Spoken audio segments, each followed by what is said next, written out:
Okay, so we're back with this NES. I just removed the VRAM.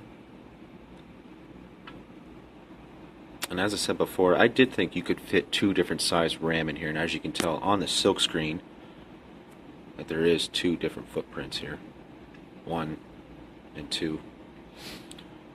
So I'm definitely going to find some replacements. What I'm going to do is I'm going to remove both these, swap them, and see if I get the same result on the screen.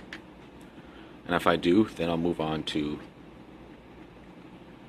the RAM. Unless for some reason these are both no good. Now I was reading a few forums where they said these SRAMs here are known for going bad. So I don't know. I guess we'll find out.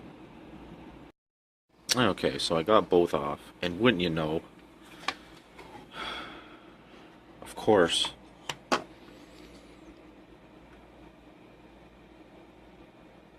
I lifted a pad, of course. Now, good thing that that's just ground, I believe. Yes, it is.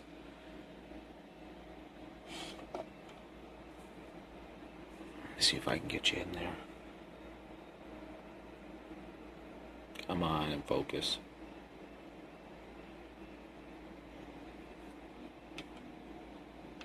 That pad right there, of course. Other than that, it all came out right. So I'll just clean this up and then we'll swap them and see if we got any progress. Okay, so what I did here is I marked them, as you can tell. This was the work RAM. This one came from the VRAM, and then this one came from the work RAM. So I got the 72-pin connector hooked back up. I got the power hooked back up. I'm going to throw a game in here and see if there's any difference. Okay, got her all hooked up here. Got a game in. No, I don't really expect anything to happen, but we'll see.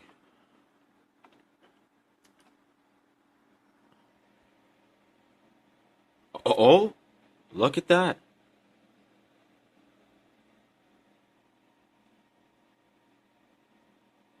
Let me hit the reset here. Oh, would you look at that?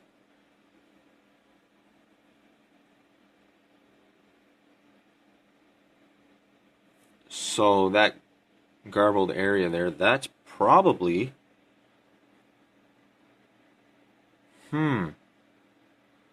Well, I didn't expect that. Wow. Okay, hang on here 1 second.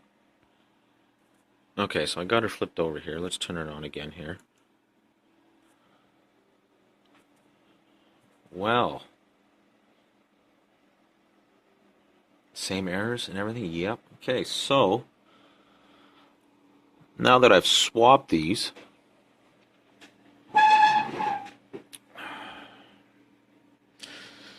sorry, I've lost my flashlight here.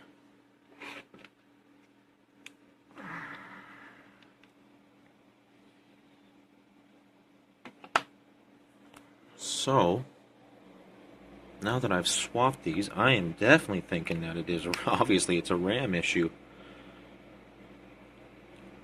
And it must have been the work RAM.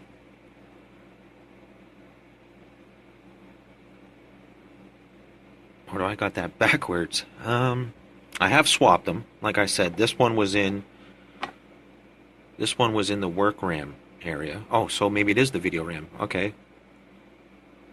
So the video RAM has an issue?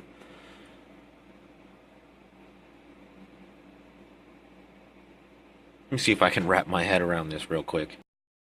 Okay, so after trying to wrap my head around what's going on here, maybe they still both have a fault. Oops.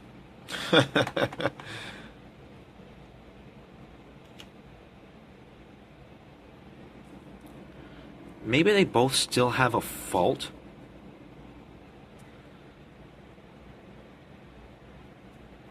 I'm thinking that they both have a fault, but because this one was in this one and this one was in this one, the work RAM one has less of a fault than this one? I would really love to know what somebody thinks about that. I really wish I had sockets to put in here and extra couple of RAM chips just so I could figure out exactly which chip has the fault or if both have a fault. Well, okay, I think I'm going to leave this video here as it is. I would love some comments about what's going on with these two chips. Oops, I just froze it up.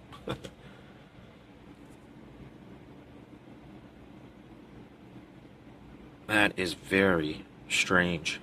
And I just don't know enough about the NES, the way it handles the RAM.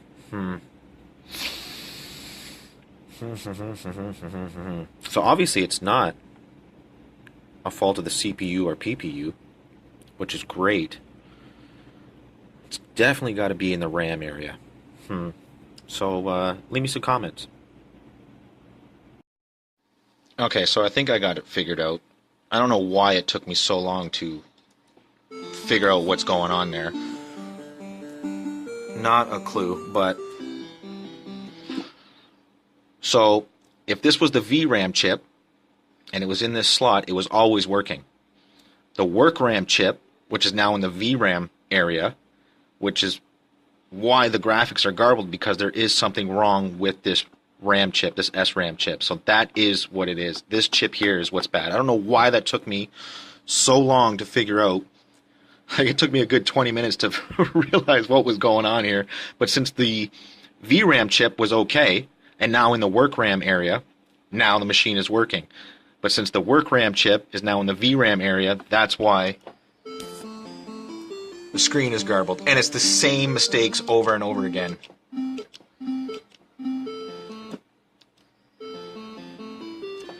That's exactly what's going on. And I am going to prove that point by pulling another one off of another NES and putting it in this spot and seeing if I can get it up and running, which I have no doubt that that is what's going on. Whew, glad I got that one figured out.